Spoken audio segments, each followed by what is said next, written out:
ਚਾਚਾ ਰਹਿਮਤ ਕੌਣ ਸੀ? ਆਰਫ ਚਾਚਾ ਰਹਿਮਤ ਕੌਣ ਸੀ? ਇਹ ਜਫਰ ਦਾ ਪਿਓ ਅੱਛਾ, ਚਾਚੇ ਜ਼ਫਰ ਦਾ ਪਿਓ। ਤੇ ਉਹ ਇਹ ਦੋਵੇਂ ਭਰਾ ਹੈ ਸਾਡੇ ਮਿਸਤਰੀ। ਇਹ ਸਾਡੇ ਪੰਜਾਬ ਰਹੇ ਨੇ 18 ਸਾਲ। ਅੱਛਾ, ਇੰਜਣਾਂ ਦੇ ਵਿੱਚ ਪੰਜਾਬੀ ਸਾਡੀ ਰਹੀ ਪਿੰਜਣ ਕੀ ਹੁੰਦੇ ਨੇ? ਹੈ। ਪਿੰਜਣ ਕੀ?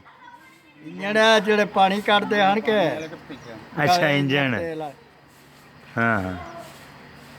ਉਹ ਦੋ ਤਰੇ ਸਾਡਾ ਤੇ ਦੋ ਇੱਕ ਸਾਡਾ ਵੱਖਰਾ ਸੀ ਇੱਥੇ ਵਾਲਾ ਉਹਦੇ 'ਚ ਵੀ ਸਾਈ ਤੇ ਉਹ ਟਰਾਲੀਆਂ 'ਚ ਵੀ ਸਾ।